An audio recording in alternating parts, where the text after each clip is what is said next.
పరమాత్మ చెప్పిన 13వ అధ్యాయం క్షేత్రజ్ఞ విభాగ యోగం గురించి మనం మాట్లాడుకుంటా ఉన్నాము. 1-2 శ్లోకాల్లో పరమాత్మ వచ్చి క్షేత్రజ్ఞుడు అనే 2 పదాలకు మనకు పరిచయం చేసి దాని గురించి చెప్తా వస్తా ఉండరు. 2 శ్లోకాల్లో చెప్పినారు. ఇప్పుడు 5వ శ్లోకంలో ఆయన ఏమేమి ఒక క్షేత్రం అంటే అందులో ఏమేమి ఉంటుంది, ఏమేమి పదార్థాల వల్ల అది వస్తుంది అనేసి ఆయన చెప్పిండారు. త్రిగుణాత్మకమైన మూల ప్రకృతి అయిన అవ్యక్తం మనకు కనబడని ఆ యొక్క గుణం వల్ల మనకు పంచమహాభూతాలు ఏర్పడుతుంది. ఆ పంచమహాభూతాల వల్ల ఆ పంచమహాభూతాల యొక్క ఉనికి కూడా మన క్షేత్రంలో ఉంటుంది.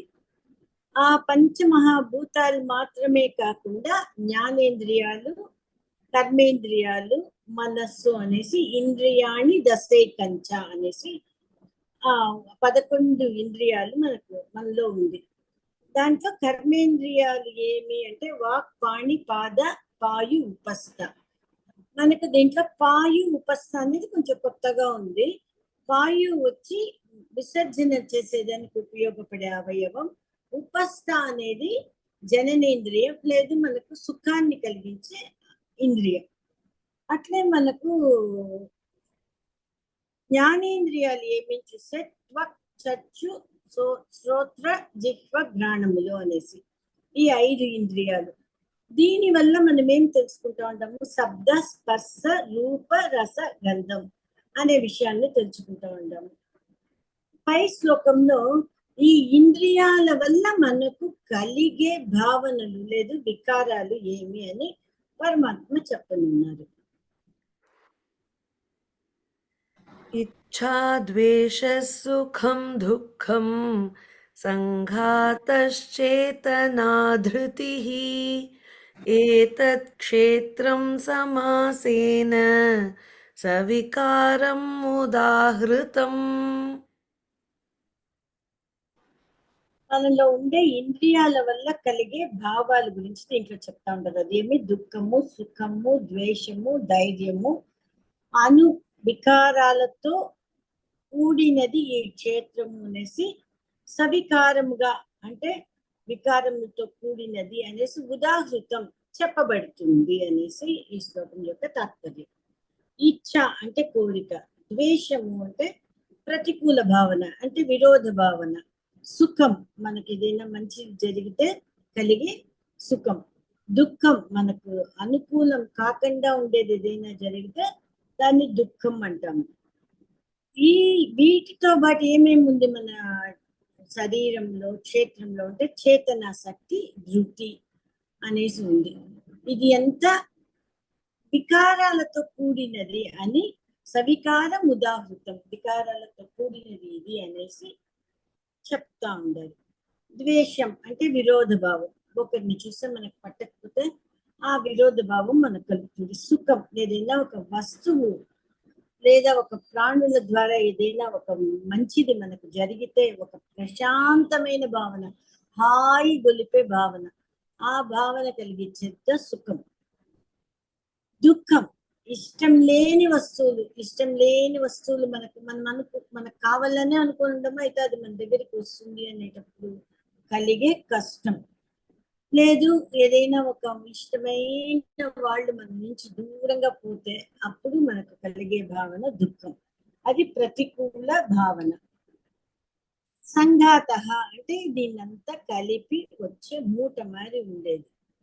చేతన ఇక్కడ చెప్తా ఉంటారు కదా, సంఘాత చేతన అనేసి. చేతన అంటే రాయిలో, రప్పలో, జడ పదార్థాలైన చెట్లలో కూడా కనిపించని ఒక భావం, శరీరంలో మాత్రమే కనిపించే ఒక భావం, అది చేతనా శక్తి లేకపోతే జ్ఞాన శక్తి.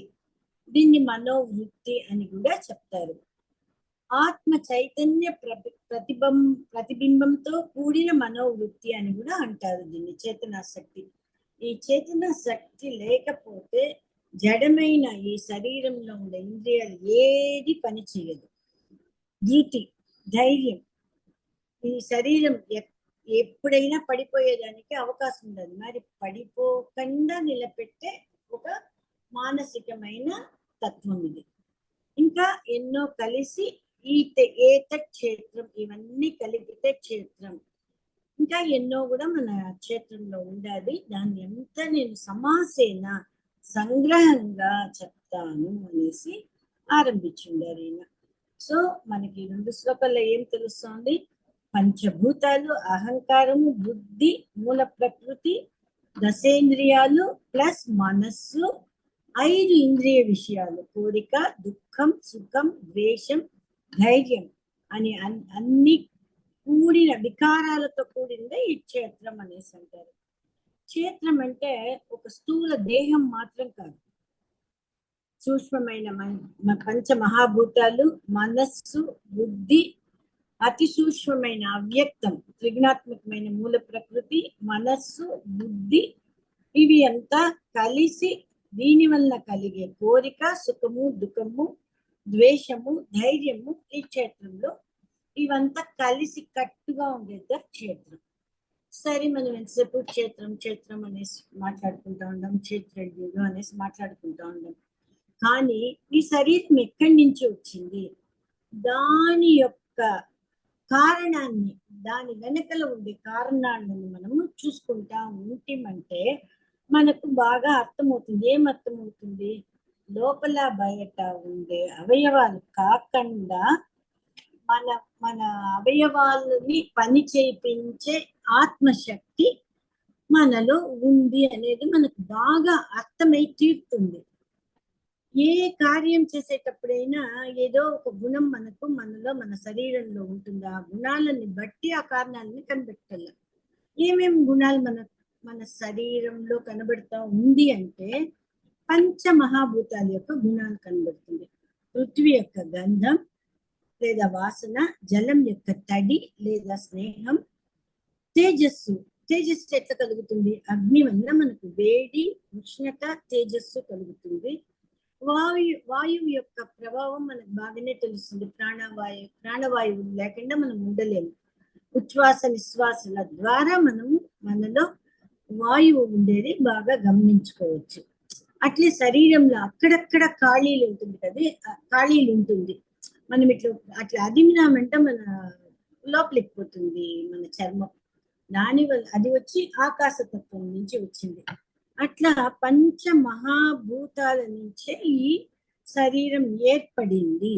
అయితే ఇవన్నీ జడ పదార్థాలు. అది కాకుండా మనకు బుద్ధితత్వం ఉంది. అవ్యక్తం అనే మూల ప్రకృతి వల్ల మనకు సత్వ, రజో, తమో గుణాలు కూడా ఉంది. సరే, ఇవన్నీ పని చేయాలంటే ఏం కావాలా? చేతన శక్తి. దాని మీద ఆత్మ అంటారు. ఇది మనకు పదే పదే మనకు భగవంతుడు చెప్తానే ఉండారు. మనం ఈ విషయాలంతా మనం 7వ అధ్యాయంలో 4వ శ్లోకంలో చూస్తుంది. భూమి రాపో నలో వాయు కం మనోబుద్ధిరేవచ అహంకార ఇతీయమే భిన్న ప్రకృతి రష్టద అనేసి పరాప్రకృతులు, అపరాప్రకృతులు అనేసి మనము ముందుగానే చూసి ఉండాము. సరే, అయితే ఈ యొక్క శరీరంలో ఉండే ఒక్కొక్క అవయవము కలిసి ఎవరి కోసం పనిచేస్తుంది అనేసి అంటే ఆత్మ కోసం పనిచేస్తుంది అనేది పరమాత్మ చెప్తా ఉన్నారు. దానికి ఒక ఉదాహరణ చెప్తారు. రాజప్రసాదం, దాంట్లో గోడలు, కప్పులు, కిటికీలు, ఎన్నో పాత్రలు అన్నీ ఉంటుంది. భోగం కలగలానంటే కావలసిన వస్తువులు, దాసులు, సేవకులు అన్నీ ఉండాలి. అయితే వీళ్ళంతా ఏం చేస్తా ఉంటారు? వాళ్ళంతా కలిసి ఎవరి కోసం పనిచేస్తా ఉంటారు? వీళ్ళ అందరూ కలిసి రాజుకు సుఖాన్ని కలిగిస్తా ఉంటారు. ఈ సంఘాతంలో రాజుగారు ఉన్నారా అంటే లేదు. ఈ మొత్త సేవకులు, దాసులు దాంట్లో చూస్తుంటే రాజు ఏమే పనిచేసేది లేదు. కానీ వీళ్ళంతా కలిసి లేని రాజు కోసం పనిచేస్తూ ఉంటారు. అది మరి శరీరాన్ని తీసుకుంటారంటే ఈ శరీరంలో ఉండే అవయవాలు అన్నీ కలిపి ఆత్మ కోసం పనిచేస్తూ ఉంది. ఆత్మ కోసమే పనిచేస్తా ఉంది. ఆత్మ అనేది ఏమి చేతనా శక్తిని కలిగించి మనకు జ్ఞానోత్పత్తిని కలిగించి మనల్ని ప్రేరేపిస్తుంది. శరీరంలోని ప్రతి ఒక్క అవయవాన్ని ప్రేరేపించే దానివల్ల మనము ఆత్మ కొరకు పని చేస్తాము. సో ఈ రెండు విషయాల వల్ల కూడా మనము శరీరంలో ఆత్మ అనేది ఒకటి ఉంది ఉంది అనేసి తెలుసుకుంటాం. ధృతి, ఈ ధృతి అనేది మనల్ని ఏం చేస్తుంది? ధైర్యాన్ని ఇస్తుంది. శరీరం నిఠారుగా నిలబడే శక్తిని ఇస్తుంది. ధృతి లేకపోతే, శరీరంలో లేకపోతే మరణించినప్పుడు ధృతి లేకపోతే ఆత్మ ఈ శరీరం నుంచి విడిచిపోవస్తుంది. ఆ విడిచిపోయేస్తే శరీరం ఏమవుతుంది? దానివల్ల నిలవను కూడా కాదు, పడిపోతుంది. సో శరీరాన్ని నడిపించేది ఆత్మ. ఆత్మ అనేది ఒక చేతన శక్తి అనేది మనము ఈ విషయాల్లో మనం తెలుసుకునేయచ్చు. సో క్షేత్రము అంటే ఏమి, క్షేత్రజ్ఞుడు అంటే ఏమి, ఇది రెండు మనకు బాగా అర్థమయ్యేటట్టు మనకు తగినట్లు పరమాత్మ చెప్తా ఉండదు. అయితే మనం ఎంత చెప్పినా ఏమి చెప్పినా మనము అర్థం చేసుకొని అంటా ఉండాలి. ఎందుకు అర్థం చేసుకొని అంటా ఉండాలి? మనకు అలవాటు లేదు. శరీరాన్ని ఆత్మని ఒకటిగా కలిపేసి కట్టగా కట్టేసి కలర్లు పూసేసి ఉండేదాని వల్ల ఆత్మ వేరు శరీరం వేరు అని ఎంత చెప్పినా జీవుడు అర్థం చేసుకొని ఉంటా ఉండదు. అయితే ఎందుకు మనం అర్థం చేసుకోవాలా అనేసి అంటే ఇది రెండు వేరు వేరు అని తెలుసుకుంటే గాని మనం పరమాత్మ తత్వాన్ని పోయి చేరుకోలేము. ఇప్పుడు ఒక బీజం విత్తనం భూమిలో నాటినారంటే అది చెట్టై పండు వస్తే ఆహా అనుకుంటాం. అదే మాదిరిగా క్షేత్రంలో ఈ జ్ఞానోత్పత్తి కలిగేదానికి ఒక బీజం వేసుకుంటే గాని మనము పరమాత్మని చేరుకోవాలి అనే జ్ఞాన మార్గాన్ని పట్టితే గాని మనం పరమాత్మని చేరుకోలేము. అందుకనే పరమాత్మ పదే పదే క్షేత్రం అంటే ఏమి, క్షేత్రజ్ఞుడు అంటే ఏమి, దాని మధ్యలో ఎంత విభాగం ఉంది అనేది తెలుసుకోవాలని చెప్తా ఉన్నారు. పై శ్లోకంలో ఇట్లా ఎందుకు జ్ఞానం లేకుండా అజ్ఞానంగా ఉండారు ఈ జీవుడు అనేసి ఈ జ్ఞానాన్ని సాధించుకునే దానికి ఒక 20 గుణాలు పై శ్లోకాలలో చెప్తా ఉన్నారు. అమానిత్వం మదంభిత్వం అహింసా క్షాంతిరార్జవం ఆచార్యోపాసనం శౌచం స్థైర్యమాత్మ వినిగ్రహ. ఈ శ్లోకంలో ఒక జీవుడికి జ్ఞానం కలిగేదానికి 8 గుణాల గురించి ఆయన చర్చిస్తూ ఉండేది. ఏమేమది? తన్ను తాను పొగడకుండా ఉండల్లా, గర్వం లేకుండా ఉండల్లా, డంబం లేకుండా, ఇతర ప్రాణులని బాధించక ఓర్పు కలిగి వంకరతనం అనేది లేకుండా అంతఃబాహ్య శుద్ధి కలిగి మోక్షం ముందుటలో స్థిర నిశ్చయం కలిగి మనస్సుని నిగ్రహించుకునేవాడు జ్ఞానాన్ని పొందగలుగుతాడు అనేసి చెప్తా ఉండేది. అమానిత్వం శ్లోకానికి అర్థం తనను తాను పొగడకుండా ఉండేది. అమానిత్వం మానం కోసం తనని తాను పొగుడుకోకుండా ఉండేది. అదంభిత్వం డంబం లేదు గర్వం లేకుండా ఉండేది. అహింస బాధించకుండా ఉండటం.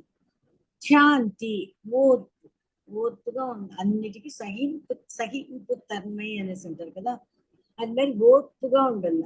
ఆర్జవం ముక్కుకు సూటిగా ఉండాల, వంకర టింకర మాటలు అక్కర్లేని మాటలు అదంతా చేయకూడదు. ఆచార్యోపాసనం గురువుకు సేవ చేసే దాంట్లో మాత్రం ఆసక్తి కలిగి ఉండాల.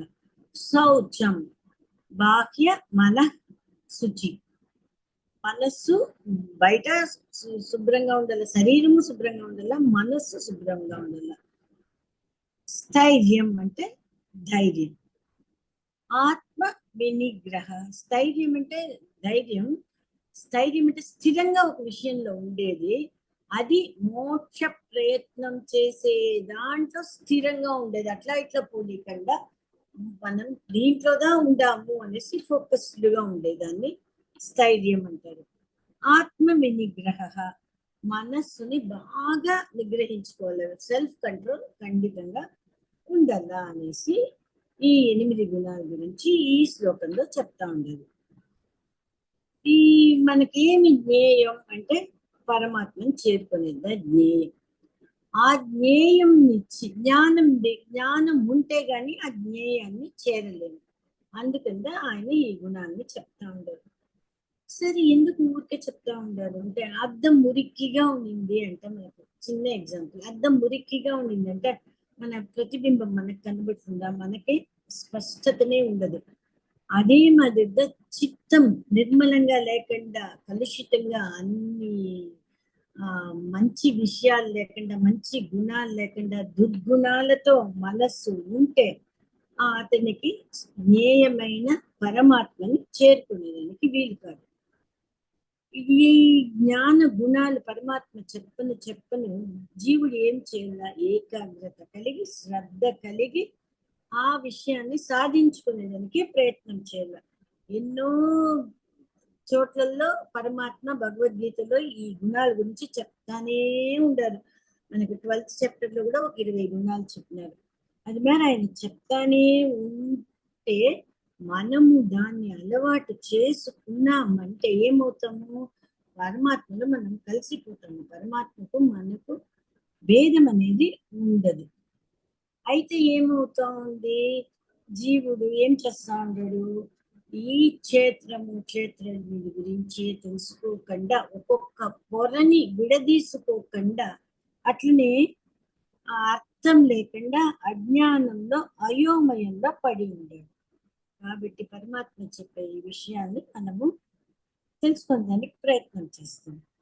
ఒకటి, అమానిత్వం. అమానిత్వం అంటే మానాన్ని కలిగి ఉండాలి.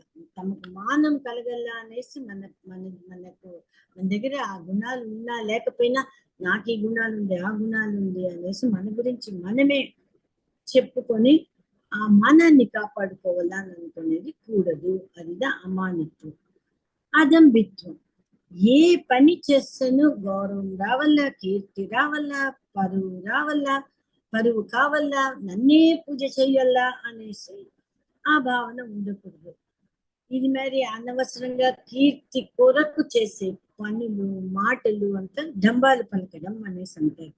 ఇది ఎవరెవరు చేసినారు? మనం విన్న కథల్లోనే ఎవరెవరు ఇది మరి అంతా కీర్తి కోసం, లేదు నన్నే పూజ చెయ్యాలా అనేసి ఎవరెవరు చేసినారు అంటే 3 ఎగ్జాంపుల్స్ మనకు బాగా తెలిసిన వాళ్ళు వీళ్ళు. రావణాసురుడు, వేణుడు అంగమహారాజు కొడుకు, ఈయన ప్రహ్లాద వంశంలో వచ్చినవాడు, హిరణ్యకశిపుడు. వీళ్ళంతా వాళ్ళ డంబాలు వాళ్ళే పలుకుంటా, నారాయణుడు అనేవాడు ఎవరు లేదు, నేనే నారాయణుడు అనేసి డంబాలు పలికిన వాళ్ళు, తప్పులు చేసిన వాళ్ళు. సరే, శాంతి అంటే ఓర్పు బాగా కలిగి ఉండాల. ఎదుటి వారు మనల్ని ఏమన్నా చెప్పినా కలవరపడకూడదు. లేదు, ఎదుటి వారు ఏదైనా తప్పు పనులు చేసినా దాన్ని పూర్తిగా మన్నించే గుణం అలవర్చుకోవాలి. అట్లా చేయాలనే కానీ ఏదో మనకు చేసిన తప్పుని మనమే సమర్థించుకోకుండా మనం ఏమి తప్పు చేస్తా ఉన్నాము కనిపెట్టుకోవాలా. ఎదుటి వారు చేసిన తప్పుని మన్నించే గుణం సాధించుకోవాలి. ఇది చాలా సాధన చేస్తే గాని వీలు కాదు. అయితే మనము సాధన చేసే ప్రయత్నం చేయాల. ఆర్జవం, రుజువుగా ఉండటం అంటే ముక్కుకు సూటిగా ఉండాలా, వంకరతనం లేకుండా, అనవసరమైన మాటలు, కుటిలంగా మాట్లాడేది, వాళ్ళ గురించి వీళ్ళ గురించి తప్పులు మాట్లాడేది లేదు, ఎదుటి వాళ్ళని మోసం చేసేది, వాళ్ళ కష్టాలు కలిగించేది, మాయమైన మాటలు మాట్లాడేది, మాయ పనులు చేసేది, అవి ఎంత చేయకూడదు. అదంతా చేస్తేదా మనకు ఏం దొరుకుతుంది? జ్ఞానం, పరిపూర్ణమైన విజయం దొరుకుతుంది. తమ తప్పుల్ని అందరూ సహించాలనేసి అనుకోకూడదు. మనం తప్పులు చేస్తే మన తప్పుల్ని మనమే గమనించి మనము సరిదిద్దుకోవాలి. ఆచార్యోపాసన. ఆచార్యుడు అనేవాడు ఎవరు? మనల్ని చేయి పెట్టి మోక్ష సాధనకు పిలుచుకొని పోయేవాడు. మనకు ఏ దారిలో పోవల్లా అని మనము తికమకలాడుతూ ఉంటే సరి అయిన దారి చూపించేవాడు ఆచార్యుడు.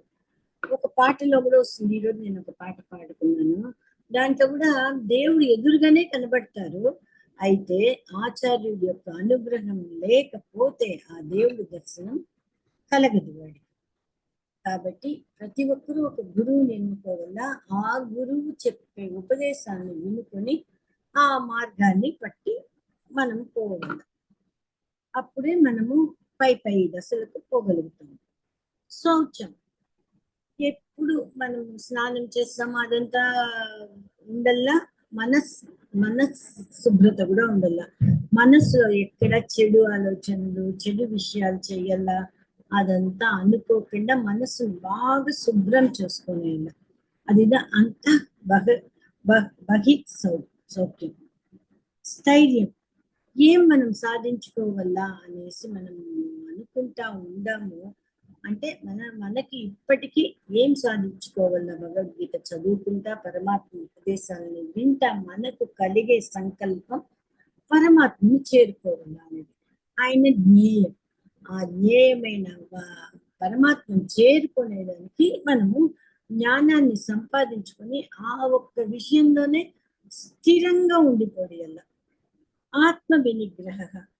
శరీరాన్ని నియమించుకునేది. ఇంద్రియాన్ని ఏమైనా పని చేసేటప్పుడు మనస్సును బుద్ధిని అదుపాజ్ఞలలో ఉంచుకోవాలి. ఇది కూడా చాలా కష్టమైన విషయం. మనం ఒకటి మాట్లాడుతూ ఉంటాం, నేనే మాట్లాడుతూ ఉంటాను, నా వెనకలేదు ఒకటి మనసులో పోతుంది. అదే మరి మీకు కూడా వినే దాంట్లోనే ఏకాగ్రత ఎప్పుడు ఉంటుంది అని చెప్పేదానికి లేదా ఇట్ట మనసు పోలుస్తుంది. అది మీద లేకుండా చేసే పనులలో ఫుల్ ఫోకస్డ్ గా ఉండి నిగ్రహం చేసుకొని ఉపదేశాన్ని వినుకొని ఆత్మ వేరు శరీరం వేరు అనే లక్షణాలను కనిపెట్టి ఆ భేదాన్ని తెలుసుకొని ఎన్నో జన్మలు సాధించుకుంటే గాని ఈ యొక్క జ్ఞానం రాదు. కాబట్టి మనము ఈ జన్మలో మనకు కావాల్సిన సాధనని చేసుకుంటా పోవాలి. శ్లాఘ్యం. ఉన్నవి లేనివి గొప్పతనాన్ని చెప్పుకునేది. ఎదుటివాడు ఏమైనా చెప్తే వినయంగా వినల్లా. మళ్ళా గురువు ఉపదేశాన్ని ఆచరణలో పెట్టాల. అటువంటి వాడుగా గొప్పవాడు.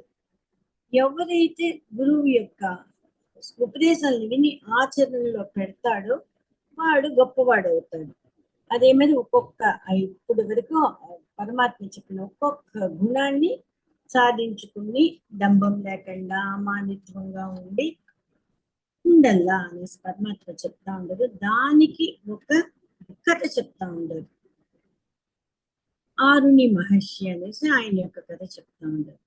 ఆరుని మహర్షి అని ఆయన ఒక అరణ్యంలో, దట్టమైన అరణ్యంలో తపస్సు చేసుకోవాలా అనేసి రాక్షసులు ఇది మరి తపస్సులు చేసుకునే వాళ్ళు రాక్షసులు ఉండారా, క్రూర మృగాలు ఉండారా అనేది వాళ్ళకు విషయమే కాదు. ఎవరు ఉన్నా వారి మధ్యలో ఉండి వీరు వాళ్ళని హింస చేయకుండా, వాళ్ళు వీళ్ళని హింస చేయకుండా ఉంటేదా వాళ్ళ తపస్సు ఫలించినట్లు అని ఆ తపస్సు చేసేవాళ్ళు అనుకుని అందరి మధ్యలోగా ఉంటారు వాళ్ళు. వీళ్ళు మనల్ని ఇది చేస్తారు అది చేస్తారు అనేసి దూరంగా ఎవరు లేని ఏకాంత ప్రదేశంలో ఉండరు. ఇట్లా తపస్సు చేసే వాళ్ళ దగ్గర ఉండే జంతువులు ఎలుక, పిల్లి, పులి, జింక అంత స్నేహభావంతో ఉంటుంది. సరే ఇది మరి ఆరుని మహర్షి తపస్సు చేసుకుంటా ఉంటే ఒక బోయవాడు వచ్చి ఆ మహర్షి దగ్గరికి వచ్చి స్వామి స్వామి అని పిలుస్తూ ఉంటారంట. స్వామి స్వామి అని పిలుస్తూ కూడా ఆయన పలకకుండా ఉంటారు. ఇట్లా కొన్ని రోజులు జరుగుతూ ఉండింది. ఆయన అట్లా మెల్లగా కళ్ళు తెరిచి స్వామి మీ స్థాయికి ఎదగాలంటే నేనేం చేయాలా, మీ స్థాయికి ఎదగాలంటే నేనేం చేయాలా అనేసరి అడుగుతానే ఉంటాడంట. ఒకరోజు మహర్షికి అరుపులు వినిపించింది. 2 అరుపులు, పులి గాండ్రింపులు, మనిషి అరుపులు. 2 శబ్దాలు ఆయనకు వినబడింది. అయితే ఈ బోయేవాడు ఏం చేస్తున్నాడు? పులి వచ్చి మహర్షిని బాధ పెట్టకూడదు. పులి పంజా విసిరిందంటే మహర్షిపై ఆరుని మహర్షిపై దూకిందంటే ఆయన గాయాలు దొరుకుతుంది కదా అనేసి బాగా జగడాలు వేసి దండిగా గాయాలు తెచ్చుకొని కడాన ఆ పులిని చంపేస్తాడు ఆయన. ఆరుని మహర్షికి విషయం తెలిసి ఆహా పర్వాలే పులి సంహరించబడింది కదా అనేసి అనుకోకుండా ఇదేంట్రా గోల, మన చుట్టూ అహింస జరగకూడదు అని మనం అనుకుని ఇక్కడ తపస్సు చేసుకుంటా ఉంటే ఇక్కడ అహింస జరిగింది అనేసి ఆయనకు చాలా కష్టపడతాడు. బోయేవాడు రక్తంతో ఉంటే కూడా మనల్ని కాపాడేదానికి వీడికి ఇంత గాయాలు ఇంత రక్తం కలిగింది అనేసి ఆరుని మహర్షి గారు అనుకోలేదు. అయితే ఆరుని మహర్షి గారి యొక్క కృతజ్ఞతను బోయేవాడు కూడా ఎదురు చూడలేదు. నేనేం చేయాలి, నేను మీలా మారాలంటే నేనేం చేయాలి, ఇట్లా అడుగుతానే ఉంటాడు. ఆర్ని గారికి ఇది పులి నోట్లో పడినట్టుగా ఉంది నా పరిస్థితి, వీడికి ఏం సమాధానం నేను చెప్పేది, ఏం మంత్రం నేను ఉపదేశించేది అనేసి తన తపశక్తితో ఆయన కళ్ళు మూసుకొని పరమాత్మని వేడుకుంటారు. పరమాత్మ వీడికి నేనేమి చెప్పాలి అనేది నీవే నా నోట్లోకి రప్పించు అనేసి పరమాత్మని ప్రార్థిస్తారు. పరమాత్మని ప్రార్థిస్తే ఆయనకు ఇది మరి చెప్పేదానికి మాటలు వస్తుంది. నీలో హింస ప్రవృత్తి గుట్టలు గుట్టలుగా ఉంది. నువ్వు పులిని హింసించావన్నదే నాకు తెలుస్తుందే గాని నన్ను రక్షించావనే భావన నాకు లేదు. అంటే నువ్వు దీంట్లో హింసించుండవు, పులిని హింసించుండవు, నన్ను కాపాడినావు అనేది లేదు. కాబట్టి మనస వాచ వంకర బుద్ధి లేకుండా హింసని పూర్తిగా విడనాడి సత్యంతోనే ఉండాల, సత్యమైన మనస్సు కలిగి ఉండాలా, వాక్కులోను మనస్సులోను సత్యం ఉండాలా, అబద్ధం చెప్పకుండా తపస్సు చేసుకుంటూ నాలా మారగలుగుతాను అనేసి చెప్పారు. ఇది చెప్పడమే కాకుండా ఈ అడవిలో ఉండే సగటి వృక్షపు పండ్లు తినకూడదు అనేసి చెప్పినందు. అవక్రత్వం అహింస కలిగి ఉండాల, వక్ర బుద్ధి లేకుండా ఎవరిని హింసించకుండా ఉండాలా అనేసి అన్నారు.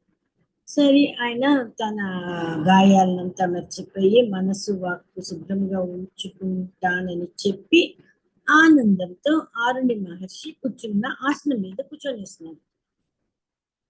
ఇక్కడ మనం ఏమేమి గమనించాలా, బోయేవాడు పులిని సంహరించినప్పుడు ఆరుని మహర్షి గారు ఏమేమనుకున్నారు, తన మీద ఉన్నవి లేనివి చెప్పుకున్నారా లేదు, పులి నా మీద దూకలేదు అనేసి అనుకున్నారా లేదు, అమానిత్వం.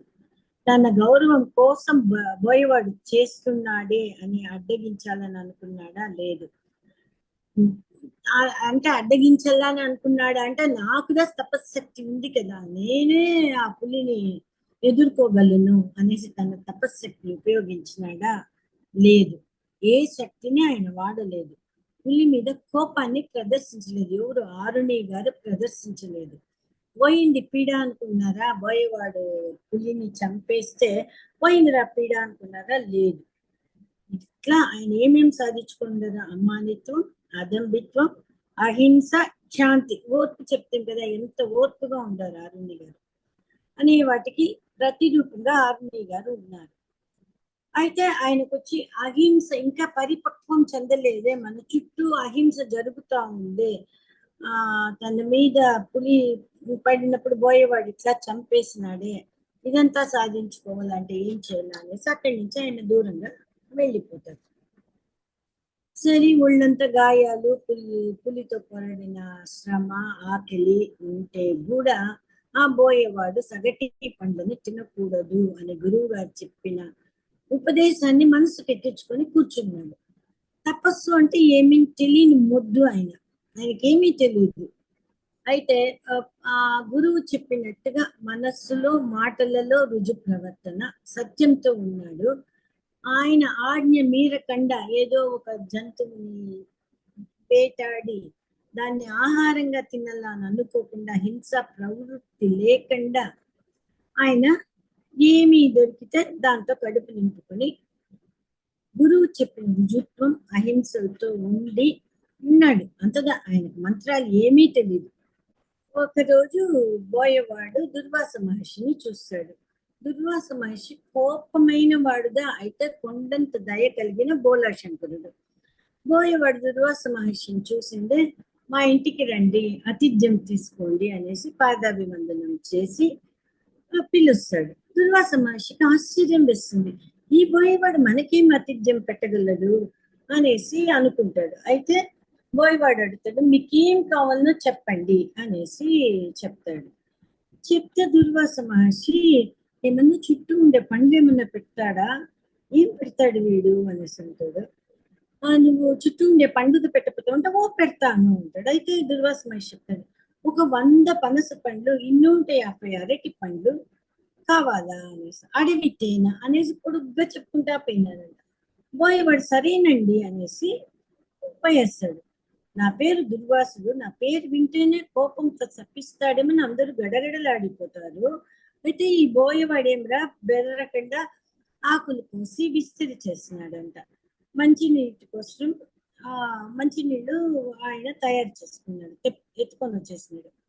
మళ్ళా ఇది రెండు చేసేసి ఆ చెట్టు యొక్క తొర్రలోకి పోయి ప్రార్థించినాడు. ఎవరిని ప్రార్థించినాడు తెల్ల. ప్రార్థిస్తే ఆయనకు ఒక అక్షయ పాత్ర దొరుకుతుంది. ఆ అక్షయ పాత్రని ప్రార్థించి అరటి పండ్లు, పనస పండ్లు మహర్షి అడిగినవన్నీ తీసుకొని, ఆయన పొడుగ్గా చెప్పినాడు కదా లిస్ట్, అదన్నీ తీసుకొని విస్తరిలో వడ్డించినాడు.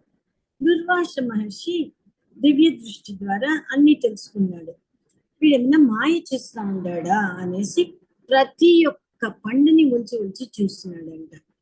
చూస్తే ఏదైనా ఒక తామసాంశ అంటే ఏదైనా ఒక తప్పుని కనిపెట్టి వీళ్ళు పట్టుకుంటాము అనేసి అనుకుంటే ఏమీ దొరకలేదంట ఆయనకు. ఏమీ దొరకకపోతే ఏమిట్రా వీడి తపశ్శక్తిని ఎంత వాడాలన్న నేర్పు కూడా కలిగి ఉన్నాడు వీడు. ఇప్పుడు విస్తరి కూడా తపశ్శక్తితో సృష్టించుకొని ఉండొచ్చు కదా, వాడికి వల్లైందంతా వాడు చేసుకొని వీలు కానిది మాత్రం ఈ పండ్లు మిగతావన్నీ అడిగిందంతా మాత్రం ఆయన అక్షయపాత్ర నుంచి తెచ్చుకున్నాడు. సో కాయ కష్టము చేసుకున్నాడు, తపశ్శక్తిని వాడుకున్నాడు. స్పష్టమైన గీత ఆయనకు తెలుస్తా ఉంది. బ్యాలెన్స్ చేసిండాడు విషయాల్ని. వీటికి ఎవరి నిమారంతా నేర్పించిండాడు. సుగుణత్రయం, రుజువు, అహింస, సత్యము, వీటిలో ఇంత ఎట్లా సాధించుకున్నాడు అనేసి, ఏ ఆతిథ్యం బాగుందిరా, నీ పేరేమి అనేసి. బోయవాడు వచ్చి, నాకేం పేర్లు ఉంటుంది బాబు అన్నాడు. మేము ఎప్పుడు మాకు పేర్లే ఉండదు, కుయ్యో ముర్రో ముర్రో అనేసి పిలుచుకుంటామే తప్ప పేర్లు లేదు అన్నాడు. అప్పుడు దుర్వాస మహర్షి చెప్తారు, నేను నీకు ఒక పేరు పెడతాను, నీకు నామకరణం చేస్తాను అనేసి. నామకరణంలో ఎట్లా 3 మాటలు చెవుల్లో చెప్తారో అట్లా సత్య తప్పుడు అనేసి చెప్పినాడంట. సత్యమే తపస్సులాగా చేసావని చెప్పి వెళ్తూ వాడి మొహంలో ఏదైనా గర్వం కనబడుతుందా అనేసి చూస్తాడు దుర్వాస మహర్షి. అయితే గర్వం ఇంతైనా లేదు. ఆహా వీడు అసమానుడురా నాయనా అనేసి మహర్షి వెళ్ళిపోతాడు. ఇట్లా సాధనలు చేసుకుంటా ఉంటే సత్యతప్పుడికి ఏం కలుగుతుంది అంటే, స్మృతులు ఆయనకే తెలియకుండా ఎన్నో జన్మలలో నేర్చుకున్న వేద మంత్రాల ఉపదేశాలు గుర్తుకొస్తుంది. ఎవరో ఉపదేశించినట్లు ఆ మంత్రాలతో ఏం చెయ్యొచ్చు అనే స్ఫురణ జ్ఞాపకం వస్తుంది. ఏ ఫలితం పైక ఆశ లేకుండా మంత్రపఠనం చేస్తా ఉన్నాడు ఆయన. ఒకరోజు ఆయనకు రావి జమ్మి కలిసిన పుల్లలు కావాల్సి వచ్చి ఆ చెట్టు మీద ఎక్కుతాడు. పుల్లని కొట్టేటప్పుడు ఆయన వేలు తెగి కింద పడిపోతుంది. అయ్యో వేలు పడిపోయింది అనేసి బాధనే పడకుండా ఉంటే విచిత్రంగా ఆ వేలు వచ్చి వాడికి అతుక్కొని పోతుంది. చెట్టు మీద ఉండే కిన్నెర దంపతులు ఇవన్నీ చూస్తారు. అతను దుర్వాస మహర్షికి ఆతిథ్యం ఇచ్చింది చూసి దేవలోకాల వారికి తెలియ చెప్పాలని పాటల రూపంలో అతని కీర్తిని పాడుకుంటూ పోతాడు. అప్పుడు సత్య తప్పుని పరీక్ష చేసేదానికోసం మహావిష్ణువు భయంకరమైన వేటగాడిలా, ఇంద్రుడు అతని బాణము తగిలిన పందిలా అతని త్వరలోకి ఇంద్రుడు అడవి పందిలా ప్రవేశిస్తాడు. ఇంతలో అతనికి ముందే పరిచయం ఉండే మాదిరి ఒక వేటగాడు కఠినమైన వాక్కులతో బాణం గుచ్చుకున్న అడవి పంది ఇటువైపు వచ్చిందా, ఈ పక్క వచ్చిందా అడవి పంది ఏమైనా అనేసి మహావిష్ణువు బోయవాడి రూపంలో ఉండే మహావిష్ణువు అడుగుతారు. ఆయన అప్పుడు ఏం చెప్తారు సత్యతప్పుడు అంటే, స్వామి చూచింది కన్ను, కన్ను మాట్లాడదు, మాట్లాడగలిగిన నోరు చూడలేదు, నేనేమేం చెప్పగలను అనేసి ఈ సత్యతప్పుడు వినయంగా చెప్తాడు. ఈ విషయంలో మనకేం అర్థమవుతుంది? ఆయన అహింస. చెప్పాలంటే చెప్పొచ్చు కదా, పంది కదా పోయింది అనేసి, లేదు, అది చెప్పకుండా, అబద్ధము చెప్పకుండా ఒక నాకుగా ఆయన చెప్పేస్తారు. ఆయన అంత బాగా చెప్పిన మాటలకు మహావిష్ణువుకే సంతోషమైపోయి శంకు చక్ర గదా పద్మాలతో, నేనే శ్రీమన్ మహావిష్ణువుని, నీ తపస్సు పరీక్షించేదానికి నేను నా అన్న దేవేంద్రుడు కిన్నర దంపతులు నీ గురించి చెప్పేది విని నీ మనస్సు పొరల్లోకి చూస్తుంది. కానీ నీ మనస్సు పొరల్లో కూడా, అంటే బాటమ్ ఆఫ్ ద హార్ట్ లో కూడా నీకు ఎప్పుడు రుజువుగా సత్యం పలుకుతో అహింసా భావంతో ఉండావే గాని హింసా ప్రవృత్తియో, సహించలేని తన్మయో, లేకపోతే అదంబిత్వం, అది ఏ విషయాలు నీకు లేదు. అదంబిత్వంగా ఉన్నాడు, డంబాలు లేకుండా ఉన్నాడు అని చెప్తే, ఇదే మాటని ఎవరైనా చెప్తే, ఆహా ఎంతమైనా అద్భుతమైన వాక్యం పలికినావురా అనేసి మనం ఒకడు చెప్తాడు. కానీ ఈ సత్య తప్పుడు దానికంతా ఏమీ చదవకుండా వినయంగా ఉండిపోయినాడు. అప్పుడు పరమాత్మ వచ్చి, నీకు ఎన్నో జన్మల వేద మంత్రాలు తానుగా స్ఫురణ తెచ్చుకుని దానివల్ల నీకు సత్య తపో మహర్షి అని పేరు సార్థకమవుతుంది. నీకు ప్రత్యేకంగా వరాలు ఇచ్చేదానికి ఏమీ లేదు, నీ దగ్గరనే అన్ని ఉంది కాబట్టి పై సాధనలు చేసుకుని తత్వజ్ఞానాన్ని పొందగలవు అని ఆశీర్వదించి వెళ్ళిపోయినారు. సో వేటగాడు డంబాలు పలకకుండుట మహర్షి అవుట, ఈ 3 జరిగింది. వేటగాడు దుర్వాస మహర్షికి ఆతిథ్యం ఇచ్చి 10 మందికి చెబుతాడని అది ఆతిథ్యం ఇవ్వలేదు. అతని వద్ద తనకున్న తపశక్తి గురించి గొప్పలు చెప్పక వినయంతో అతడు అడిగిందంతా సమకూర్చున్నాడు. అహింసని, క్షమను ఎట్టి పరిస్థితుల్లోనూ అతడు వీడలేదు. పరిపూర్తిగా రుజుత్వాన్ని కలిగి సత్యం దాకా సాధించుకోగలిగినాడు. శ్రీ మహావిష్ణువుని ప్రత్యక్షం చేసుకోగలిగినాడు. ఈ గుణాల ద్వారా ఎంత ఉన్నతి స్థాయికి పోయినాడు. వేరే తపస్సులు, విధానాలు, మంత్రాలు ఏదీ లేదు ఆయనకు. గురువు చెప్పిన విషయాన్ని అట్లే పాటించి ఆయన రుజుత్వాన్ని పాటించి పరిపూర్ణాన్ని పొందినాడు. సో ఈ శ్లోకంలో చెప్పిన అన్ని గుణాలకు ఆచార్యుడైన ఆరుణి మహర్షి ఉపదేశానుసారం తనలో ఆ గుణాలంతా తెచ్చుకొని గురువు చెప్పినది కాక ఇంకా మీకేమైనా తెలుసు కదా నాకు చెప్పండి అని అడగకుండా శౌచంతో ఏ దుర్గుణాలు లేక గురువు గారు ఉపదేశించినవి మాత్రం గ్రహించుకొని ఆత్మ నిగ్రహంతో స్థిరంగా ఆచరించిన ఈ మహనీయుని కథ ద్వారా మనము ఈ గుణాలను పరమాత్మ ఆదేశానుసారంగా ఆచరించి ఆ ఆచరణను ప్రయత్నానికి తోడుగా పరమాత్మ మనకు నిలవాలని ప్రార్థించుకుంటాం.